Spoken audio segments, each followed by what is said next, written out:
O acaso salva minha vida. Na manhã seguinte à morte do Sr. Mellet, fui chamado no telefone por uma pessoa desconhecida que me alertou de que eu teria 1 hora para sair de Canton e de que eu poderia ir voluntariamente dentro de 1 hora. Mas se eu esperasse mais tempo, provavelmente iria dentro de um caixão. Minha associação com o Sr. Mellet havia aparentemente sido mal interpretada. Seus assassinos de certo acreditavam que eu estava conectado de forma direta à exposição que ele vinha fazendo em seus jornais. Não esperei acabar o meu limite de 1 hora, mas imediatamente entrei no meu carro e dirigi para a casa de parentes nas montanhas oeste de Virgínia, onde fiquei até que os assassinos tivessem sido colocados na prisão. Essa experiência veio bem dentro da categoria descrita pelo Sr. Carnegie como uma emergência que força homens a pensarem. Pela primeira vez na vida, conheci a dor do medo constante.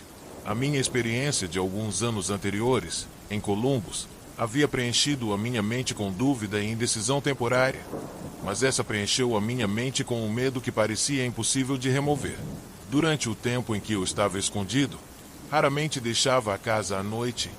Quando saía, mantinha minha mão em uma pistola automática levada no bolso do casaco, mantida destravada para ação imediata. Se um automóvel estranho parasse em frente à casa onde eu estava escondido, eu ia imediatamente para o porão e, com cuidado, escrutinava os seus ocupantes através das janelas. Depois de alguns meses convivendo com esse tipo de experiência, meus nervos começaram a sentir. A coragem sumiu por completo, assim como a ambição que eu tinha em meu coração durante os longos anos de trabalho em busca das causas do fracasso e do sucesso também partiu. Vagarosamente, passo a passo, me senti caindo num estado de total letargia da qual eu temia que jamais conseguisse emergir. O sentimento deve ter sido o mesmo que aqueles que pisam na areia movediça sentem, quando se dão conta de que cada esforço que fazem para tirá-los da areia apenas leva mais para o fundo. O medo é uma areia movediça que se retroalimenta. Se a semente da insanidade estivesse presente na minha constituição física, certamente ela teria germinado durante esses meses, subsistindo como um morto-vivo. Indecisão completa, sonhos irresolutos, dúvidas e medo eram tudo o que a minha mente experimentava dia e noite. A emergência que encarei fora desastrosa por 2 motivos. Primeiro, a verdadeira natureza dessa emergência me manteve num estado de constante indecisão e medo. Segundo, esse enclausuramento forçado me deixou em estado de tensão constante. Eu tendia a me preocupar com o peso do tempo que passava. A minha faculdade da razão tinha sido quase paralisada. Me dei conta de que precisava trabalhar a mente para sair desse estado mental. Mas como? Os recursos que tinham me ajudado a resolver todas as emergências anteriores da minha vida parece que criaram asas e me deixaram completamente à mercê da situação. Além de todas as dificuldades que eu estava enfrentando até esse momento, outra situação que parecia mais dolorosa que todas as outras combinadas surgiu.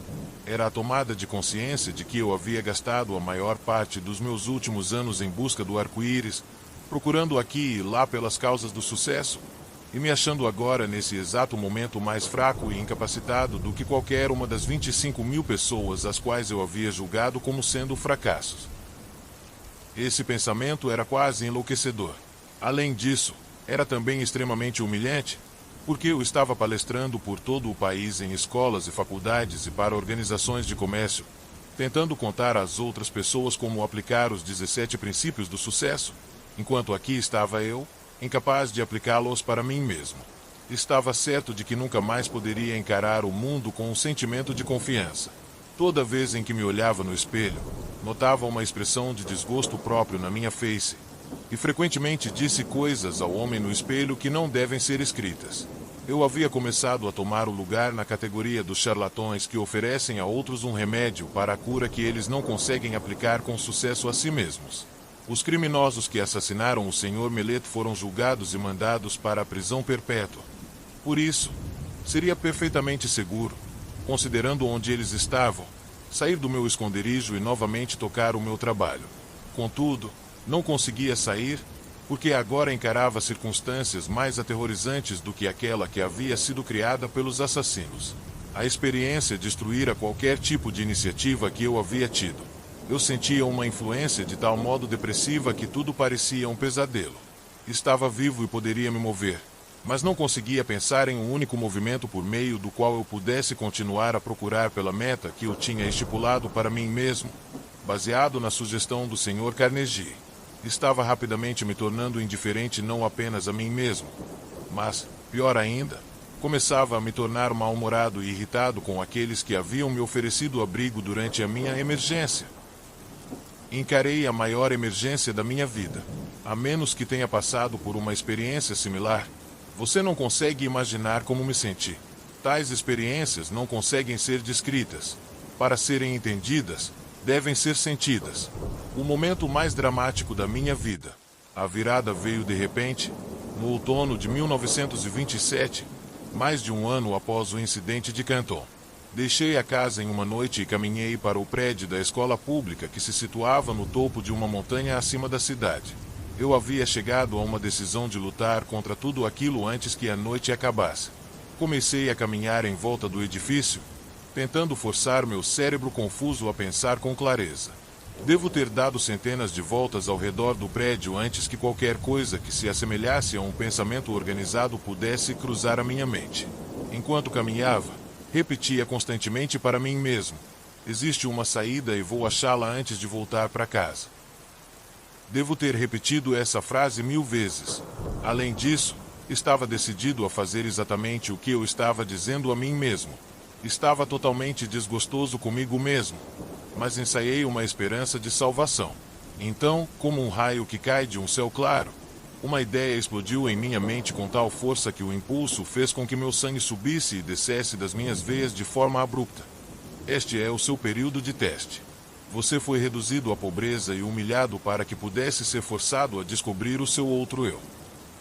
Pela primeira vez em anos, recordei o que o Sr. Carnegie dissera sobre esse outro eu. Nesse momento, lembrei-me de que ele havia dito que eu descobriria esse outro eu no final do meu trabalho de pesquisa pelas causas de fracasso e sucesso.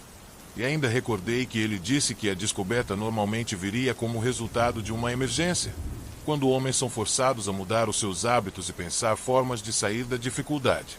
Continuei caminhando ao redor da escola, só que agora eu estava flutuando. Inconscientemente, parecia saber que estava para ser liberado da prisão que havia feito a mim mesmo. A partir desse momento, me dei conta de que essa grande emergência havia me trazido uma oportunidade não somente para descobrir o meu outro eu, mas também para testar a eficácia da filosofia de sucesso que eu vinha ensinando a outros como sendo algo palpável e realizável. Brevemente, eu saberia se ela funcionaria ou não. Tomei a decisão de que, se ela não funcionasse, eu queimaria todos os manuscritos e nunca mais me sentiria culpado por tentar provar aos outros que eles eram os mestres de seus destinos, os capitães de suas almas. A lua cheia estava recém cobrindo o topo da montanha. Eu nunca a havia visto brilhar tão intensamente antes. Enquanto a estava contemplando, outro pensamento cruzou a minha mente. Você tem mostrado às outras pessoas como dominar o medo e como sobrepujar as dificuldades que surgem nas emergências da vida. De agora em diante, você pode falar com autoridade, porque está a ponto de superar as suas próprias dificuldades com coragem e objetivo, resoluto e destemido. Com esse pensamento veio uma mudança na química do meu ser que me elevou a um estado de euforia que eu nunca havia experimentado. Meu cérebro começou a clarear, e o estado de letargia no qual ele se encontrava começou a passar. A minha razão passou a trabalhar novamente. Por um breve momento, estava feliz pelo privilégio de passar por longos meses de tormento, já que a experiência me ofereceu a oportunidade de testar a eficácia dos princípios de sucesso, os quais eu vinha pesquisando de forma inexorável. Quando esse pensamento surgiu, parei, une os meus pés, saudei, eu não sabia o que ou quem, e fiquei rigidamente em estado de meditação por muitos minutos. Isso parecia, de início, uma atitude boba, mas, enquanto eu estava lá de pé naquele estado, outro pensamento cruzou a minha mente em forma de uma ordem, que era tão breve e instantânea quanto uma ordem dada por um comandante militar a um subordinado. A ordem dizia: amanhã, entre no seu carro e dirija até a Filadélfia. Lá você receberá ajuda para publicar a sua filosofia do sucesso. Não havia nenhuma forma de explicação e qualquer tipo de modificação da ordem. Tão logo a recebi, caminhei de volta para casa, Fui para a cama e dormi profundamente com uma paz de espírito tal que não experimentava havia mais de um ano. Quando acordei na manhã seguinte, me levantei da cama e imediatamente comecei a fazer as malas para a viagem a Filadélfia. Minha razão me dizia que eu estava embarcando numa missão sem sentido. Quem eu poderia conhecer na Filadélfia que pudesse me ajudar financeiramente a publicar 8 volumes de livros a um custo de $25.000? Eu me questionei. Instantaneamente, ouvi em minha mente a resposta para essa questão de forma tão clara como se as palavras tivessem sido ditadas em meu ouvido. Você agora está seguindo ordens, em vez de ficar fazendo perguntas. O seu outro eu estará no comando durante toda essa viagem. Havia outra condição que parecia fazer a minha preparação para ir a Filadélfia algo que beirava o absurdo. Eu não tinha dinheiro. Esse pensamento mal me havia ocorrido quando meu outro eu explodiu dando uma ordem enfática. Peça para o seu cunhado $50 e ele emprestará para você. A ordem parecia definitiva e final. Sem qualquer hesitação, segui as instruções. Quando pedi o dinheiro ao meu cunhado, ele disse: "Claro, certamente vou lhe emprestar os 50, mas, se você vai para tão longe, seria melhor levar $100. Agradeci a ele e disse que $50 seriam o suficiente. Sabia que não bastava, mas essa era a quantia que meu outro eu havia me ordenado a pedir, e foi exatamente isso que fiz. Eu estava bastante aliviado quando me dei conta de que meu cunhado não ia me perguntar por que eu estava indo para a Filadélfia. Se ele soubesse tudo o que havia passado pela minha mente na noite anterior, talvez pensasse que eu deveria ir para um hospital psiquiátrico em vez de sair em busca do pote de ouro no final do arco-íris. Meu outro eu assumiu o comando. Parti com a minha cabeça me dizendo que eu era um idiota e meu outro eu me ordenando a ignorar o desafio e seguir as instruções. Dirigi a noite inteira, chegando a Filadélfia na manhã seguinte. Meu primeiro pensamento foi o de procurar uma pensão onde eu pudesse alugar um quarto de $1 por dia. Nesse momento, novamente o meu outro eu tomou conta e ordenou que eu me hospedasse no hotel mais luxuoso da cidade. Com um pouco mais de $40 no bolso, que era o que restava do meu capital. Parecia mais um suicídio financeiro quando caminhei até o balcão e pedi por um quarto. Ou, devo dizer, quando comecei a pedir por um quarto, meu recém-descoberto outro eu me ordenou pedir a melhor de todas as suítes. O custo dessa suíte consumiria o meu capital em 2 dias. Obedeci. O carregador de malas pegou a minha bagagem, me entregou o ticket do estacionamento do meu automóvel e me conduziu até o elevador como se eu fosse o príncipe de Gales. Era a primeira vez em mais de um ano que um ser humano havia demonstrado tal deferência comigo. Meus próprios parentes, esses com quem eu estava morando, longe de me mostrar qualquer tipo de consideração, ainda achavam que eu era um peso para eles. E tenho certeza de que eu era. Porque nenhum homem no estado mental em que eu me encontrava no último ano poderia ser qualquer coisa além de um peso a todos aqueles com os quais porventura entrasse em contato. Tornava-se evidente que meu outro eu estava determinado a me tirar do complexo de inferioridade que eu havia desenvolvido. Dei ao carregador de malas $1. Comecei a estimar quanto seria a minha conta do hotel até o fim da semana. Quando então o meu outro eu ordenou que eu limpasse completamente a minha mente de quaisquer pensamentos de limitação e que conduzisse a minha vida a partir daquele momento como se tivesse todo o dinheiro que quisesse nos meus bolsos. A experiência pela qual estava passando era tanto nova quanto estranha para mim. Nunca consegui ser mais do que eu acreditava que poderia ser. Por quase meia hora, esse outro eu me deu ordens que seguia à risca durante o período da minha estada na Filadélfia. As instruções que recebi por meio desses pensamentos se apresentaram à minha mente com tal força que eles eram facilmente distinguíveis de pensamentos normais criados pelo meu eu tradicional. Eu recebo ordens estranhas de uma fonte estranha. Minhas instruções começaram desta forma: a partir deste momento, você está completamente no comando do seu outro eu. De agora em diante, você deve saber que 2 entidades ocupam o seu corpo. Na verdade, 2 entidades similares ocupam o corpo de cada ser vivente do planeta Terra. Uma dessas entidades é motivada e responde pelo impulso do medo. A outra é motivada e responde ao impulso da fé. Por mais de um ano você foi conduzido como um escravo pela entidade do medo.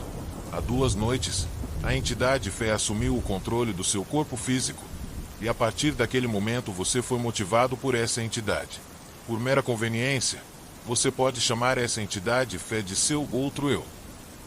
Ela não conhece limitações, não tem medos e não reconhece a palavra impossível. Ponto. Você foi direcionado a selecionar esse ambiente de luxo em um bom hotel, como um meio de desencorajar o retorno da entidade medo. Esse antigo eu motivado pelo medo não está morto, ele simplesmente foi destronado. E ele o seguirá aonde quer que você vá, esperando uma oportunidade favorável para tomar conta de você novamente. Ele somente pode tomar o controle de você por meio dos seus pensamentos. Lembre-se disso e mantenha as portas da sua mente hermeticamente fechadas contra todos os pensamentos que procuram limitá-lo de qualquer maneira, e você assim ficará a salvo. Não se permita preocupar-se com o dinheiro que você precisará para suas despesas imediatas. O recurso virá a você no momento em que você necessitar dele. Agora, vamos aos negócios. Antes de qualquer coisa, você deve saber que a entidade fé, que agora está no comando do seu corpo, não faz nenhum tipo de milagre e também não trabalha em oposição a nenhuma das leis da natureza. Enquanto ela estiver no comando do seu corpo, ela o guiará sempre que você a chamar, por meio de impulsos de pensamentos que cruzarão pela sua mente e o ajudarão a realizar todos os seus planos da maneira mais natural, conveniente e lógica possível. Acima de qualquer coisa, tenha este fato claramente fixado na sua mente, que o seu outro eu não fará o trabalho por você. Ele somente o guiará inteligentemente no caminho para você conquistar todos os seus objetivos e desejos. Esse outro eu o ajudará a transformar todos os seus planos em realidade. Além disso, você deve saber que ele começa sempre com o seu maior ou mais pronunciado desejo. Neste momento, o seu maior desejo, aquele que o trouxe até aqui, é publicar e distribuir os resultados da sua pesquisa nas causas de sucesso e fracasso.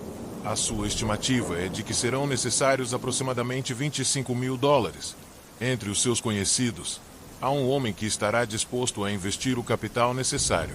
Comece de uma vez a imaginar e focar no nome de todas as pessoas do seu círculo de conhecidos que poderiam de alguma maneira ser induzidas a fornecer a ajuda financeira de que você está precisando. Quando o nome da pessoa certa vier à sua mente, você a reconhecerá imediatamente. Entre em contato com essa pessoa, e a ajuda que você procura será dada. Nos seus argumentos, contudo, apresente o seu pedido com uma terminologia tal que você usaria numa transação usual de negócios. Jamais, sob nenhuma hipótese, faça qualquer referência à descoberta desse seu outro eu. Se você violar essas instruções, será acometido por uma derrota temporária. O seu outro eu continuará no comando e permanecerá a guiá-lo enquanto você quiser fazer uso dele. Mantenha a dúvida, o medo e as preocupações e todos os pensamentos de limitação totalmente fora da sua mente. Isso é tudo para o momento. A partir de agora você começará a se mexer por seu livre-arbítrio, precisamente da mesma maneira que você começou antes de descobrir o seu outro eu. Fisicamente, você é o mesmo que sempre foi. Por isso ninguém reconhecerá nenhuma mudança em você. Olhei em volta do quarto, pisquei os olhos, para ter certeza de que não estava sonhando. Levantei e caminhei até um espelho e olhei para mim de perto. A expressão do meu rosto havia mudado de dúvida para coragem e fé. Não havia mais qualquer sinal de dúvida na minha mente, visto que o meu corpo físico estava sob uma influência muito diferente daquela que havia sido destronada 2 noites antes, enquanto eu caminhava na escola na West Virginia.